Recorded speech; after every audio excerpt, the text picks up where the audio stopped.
Jack, it's been a while since I've asked this, but how's things on the COVID front? And after the news from St Johnstone that two of their players have tested positive, how are all your lads? Yeah, all fine. We tested beginning of this week, so we've done negative test players and staff, so it's allowed us to prepare as normal over the course of this week. And how are you team-wise ahead of the? Alex Goggins obviously suspended for us. Chris Cadden unfortunately is ruled out for the season. Jamie Murphy returns to the squad. He's been back training fully this week, and everybody else. Kevin Nisbet returned to the squad again. Missed out obviously last weekend with a slight ankle injury, but he'll return to the squad as well. It's an unusual situation, Jack, because obviously I've had two disappointments at Hampden in the last 6 months, but yet with Rangers and Celtic both out of it, I think you guys are just favourites to actually lift the trophy. So how do you view it when you take all that into consideration? Well, I think to take the second part to begin with, whether you're labelled favourites or outsiders, I think doesn't really matter an awful lot when you get to this stage of the tournament. I think when all the teams that are left in it realise they're only 2 wins away from achieving major success, I think that goes out the window. So for us, it's not something that we've either spoken about or paid much attention to. And then, again, to a degree, the previous experiences don't count for anything because it's a game in its own merits on Saturday.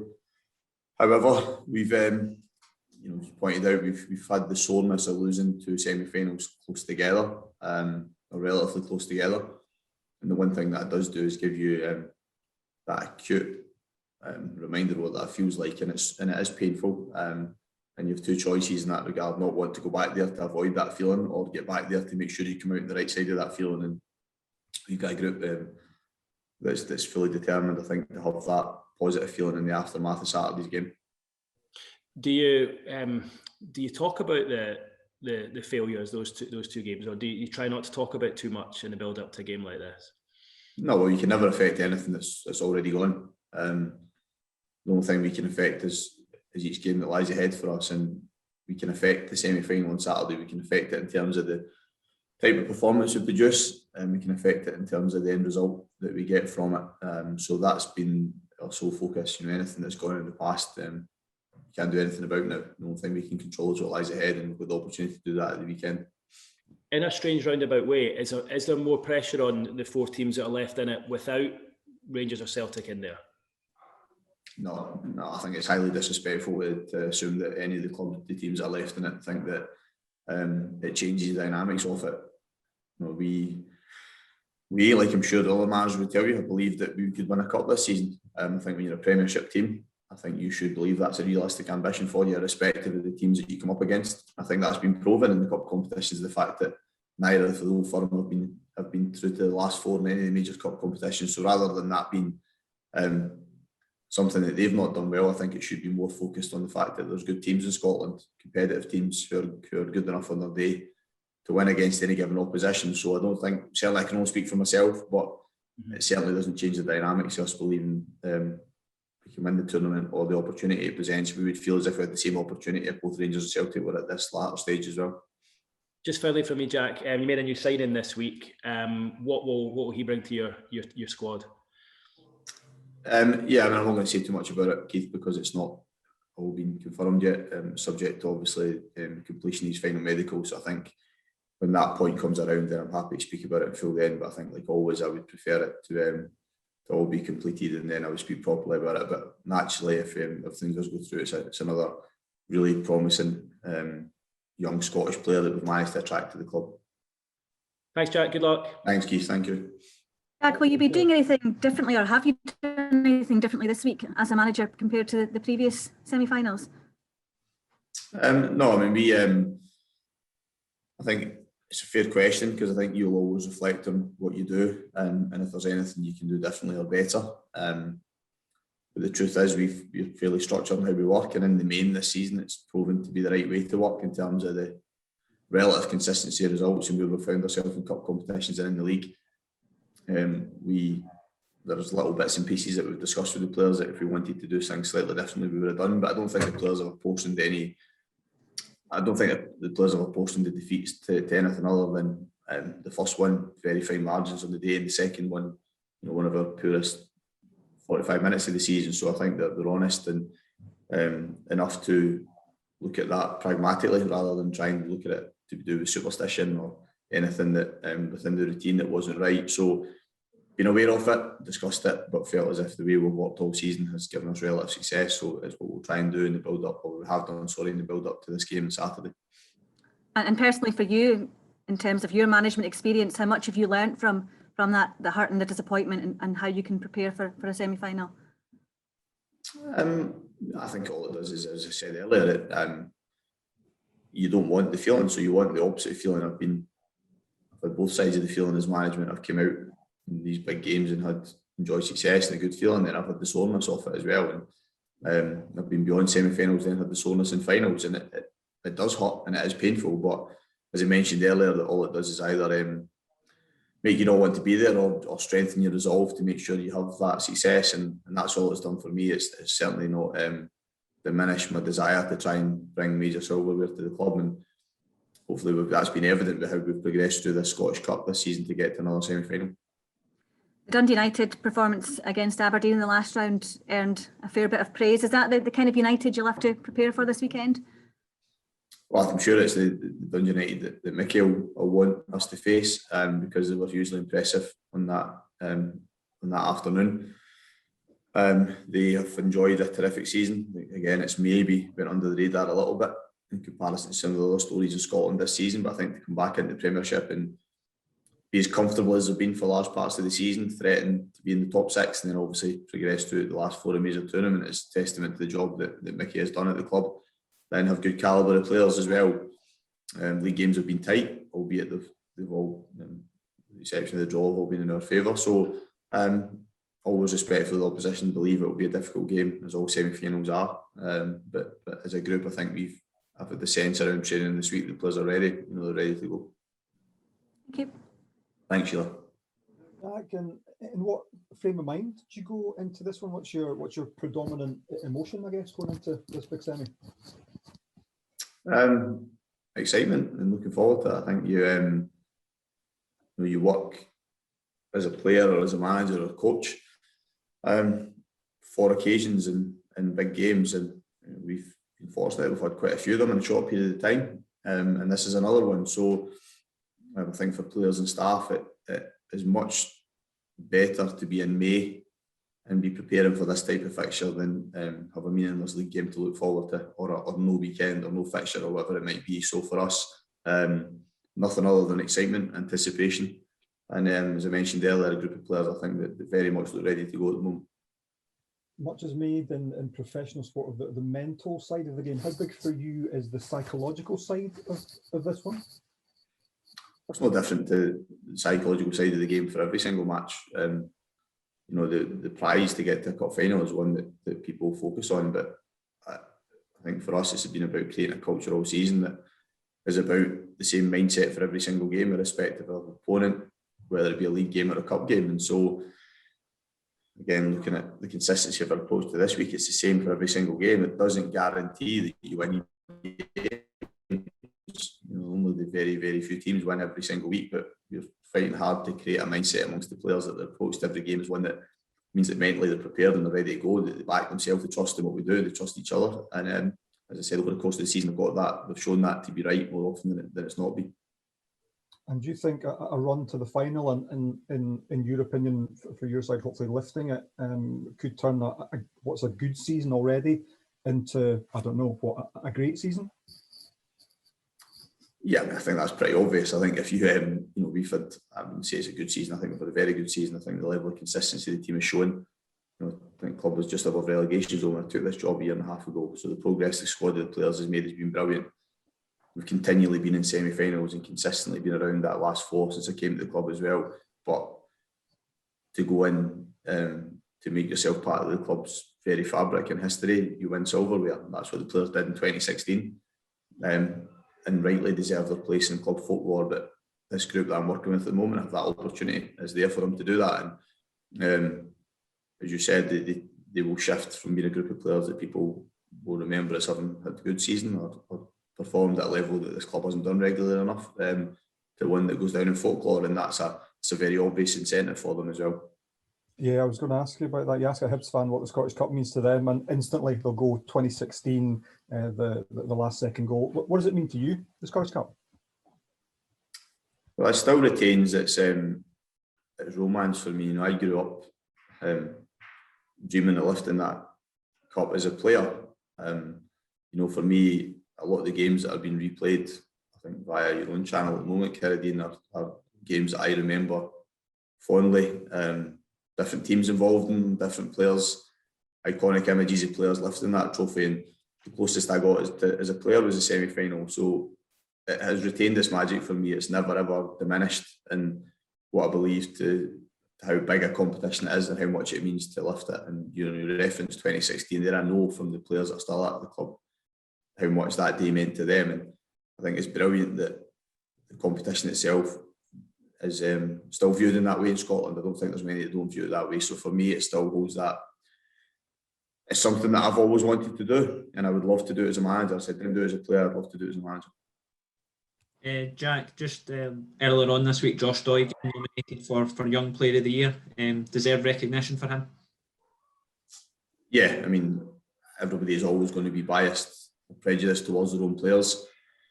But I would have been astonished if he hadn't been nominated. I believe he should win it. That's very obvious for me to say. But he's the youngest in that quartet. In the case of, I think, Lewis and David, significantly younger. At 18 years old, to have the season he's had, show the maturity he's had, and also show the improvement he's had over the course of a whole season, not just a little bit of a season, I think is outstanding. So delighted for him. That personal recognition, I think, is a good reflection for us as a club, and naturally I hope he goes on to win it. As I said, I think it's thoroughly deserved. Because it's not just on, obviously he's done well on the park, but he's had all the off the park stuff as well to deal with, big links down south and things like that. I mean, have you been just as impressed in that side of it as well in his first season as a full-time, well, not full-time professional Hibs, but first season in the first team week in, week out? Well, yeah, I mean, something obviously Carradine asked earlier about the mindset and the psychological aspect of the game, or it's been referenced to this conversation. And the truth is, it's a hugely significant part of sport and football. And the one thing that Josh has shown is the ability to handle the on-pitch challenges you've mentioned. But he has a temperament and character that is very well suited to elite sport, and he's handled he's really steep upward curve, if you like, brilliantly. If you get the chance to interview him or get the chance to have conversation with him, you would appreciate that right away. There's an innocence about him still, and a youthfulness about him, but circled with a maturity and I think an awareness of what it takes to go and be successful. So that's why I've been so excited by him. I think that he could go on and have a real top career because he's got physical and football attributes that I think everybody can see, but he's got a mindset that at a young age is very well geared up for having a long and successful career. I'm sure you'll be modest about it, but I think some eyebrows were raised when you weren't nominated in the Manager of the Year category. Do you get bothered by things like that? No, I mean, I think the candidates that have been nominated are all worthy of it. I think that I suppose, again, the longer you're in the job, you judge yourself on what you do on a daily basis. I would never be flippant about if you were recognised, and I've achieved the Manager of the Year award. That meant a lot to me at that time, but I think you just have to focus on doing the job the best I can do every single day. I think when you get to, I was going to say this stage of management, I've still not done it that long, but certainly now for 250 odd games, it's about just trying to do my job as well as I can and get better at it every day. That's the thing for me, is continually to strive to improve and learn and get better. Each passing week and each passing season. Jack, Christian was talking to us a wee while ago about when he was speaking to Graham Matthew about signing for Hibs, and they was showing the kind of YouTube videos of 2016, the post-match, the parade. Is that something you tap into as well when you're at this stage of the Scottish Cup competition as a manager? Well, I think around, if you come to our training ground, there's a few reminders of that day, and I think everybody that comes to the club is aware of how big a day that was because of the history that had went prior to it. I mean, it's unfortunate that events of the last year means that there's a very different feel around the semi-finals and hopefully a final from that occasion, because of the absence of supporters and what would lie ahead in the aftermath of it as well. But I think the thing that it does do, and I can understand why Graham at that point would have shown it to Christian, is because it fully highlights the size of this club, and how much it means to so many people, not just Edinburgh, but around the country and beyond. So I think that's something that we use to make sure players fully appreciate, players and staff fully appreciate I suppose how fortunate we are, but equally the responsibility we have as well. And this season, more than any, I think we feel that responsibility more than ever, that we know that by performing on the pitch and bringing success, we bring some, I suppose, enjoyment and relief to people that have been frustrated by not being able to come to games, and perhaps how much it's affected their day-to-day life in general. So it's been a big driver for us. It's our way of trying to reward the people for the loyalty they've shown. And I said we've got another opportunity on Saturday to get a step forward to doing that properly. Jack, I know the League Cup semi-final, there was a few, like Jackson Irvine had just signed. There's a couple of players just back from injury and stuff. I think a couple of bad league results. With the exception of last week, Hibs in really good form just now. Boyle, Nisbet, Doidge all scoring goals. Do you feel the squad's in a much better place in this going into the semi-final? I do think that you said we dropped below the standards that we've been at recently last week, but with the exception of that, I do think we've been in a good place. I probably feel as if it had been our best spell of form of the season. The rest of the season we've still done well, but I just feel as if we were in a good flow and we had a lot of our top players playing well at the same time. So you mentioned Jackson and lack of game time probably at that point as well. So another one that has continued to grow as he's had more and more games. So I think overall we feel better equipped going into the game. But it doesn't really count for anything unless you go and perform on the day, and we've found that to cost this season. So it's something that we need to go and produce. As I said, I think the players are something the players are aware of, is that they need to go and bring their best performances at the weekend. And I know I keep going back to it, but you do get a sense sometimes as a manager around the group to where they're at, and all week it's been good for me because I feel as if they're in the right place for the game and excited and ready to go for it. And Alex Gogic suspended obviously played a big part in terms of winning the ball back. How big a miss will he be this week? Well, he's been important for us this season. He's, I think he brought a dynamic to the squad that we needed. And he's, again, another player I think that has grown as the season went on. I think he's grown in confidence and belief and stature within the group as well. And he's made significant contribution in games with how he's allowed us to play. So we'll miss him. But the motivation for us, and I've said that to him, is to take him to the final and make sure for him he's had a really good season as well, that we can finish that season the best possible way. So I've got good players in that area of the pitch, and it presents an opportunity for one of them to go in at the weekend and show what they can do. Right. Best of luck tomorrow, Jack. Thank you. Get to lose to Dundee United this season, Jack. How much can you take from those past results into this game, or is it a case of it is a one-off performance? Yeah, I think it is. The cup semi-finals are difficult to predict, and there is the emotional aspect of it, and the anxiety that can go around it, and it's a different. Hampden just now is a strange arena to play in. I know all arenas have no fans in them, but that, been there a couple of times already, and it is particularly eerie because of the vastness of the stadium and how far away the pitch is. So the dynamic of playing there is a little bit strange. I think the players have obviously experienced it a couple of times, but I think it makes it very much a one-off game. The games have been tight against United, particularly 2 games at Tannadice. Ironically, we felt as if our best performances at home, and they scored late on to deny us winning the game. So as much as we can look towards little bits of those games in terms of how we played and how United played, I think Saturday's very much a one-off game. You said obviously that Hampden is a little bit empty and there's not as many eyes there, but there will still be plenty of eyes on the likes of Josh Doig and Kevin Nisbet, who have had terrific seasons, and obviously there are heavy transfer links. How can you keep those guys grounded going in with a big stage, big performance going into this? I think first of all they've probably become accustomed to it over the course of the season. I think they've both and others been subject to interest and speculation, and they've shown their ability to handle it in different ways and respond to their performance level. And it's a little bit like you said about being excited about the game, being involved in a game like this at this stage of the season. For a player, it's much better to be the subject to speculation than nobody caring about you. You know, so I think it's something that if they handle it the right way, they should be excited about. They should take it as a compliment. They should grow in confidence and stature for it. The fact that the performance level has attracted attention and speculation and interest and whatever else that brings, and hopefully that's reflected then in the type of performance they produce to show that the players are high in confidence. Cheers, Jack. All the best. Thank you. Jack, just to touch on the Football Writers Player of the Year. Cheers, Guy. Thank you very much. Cheers.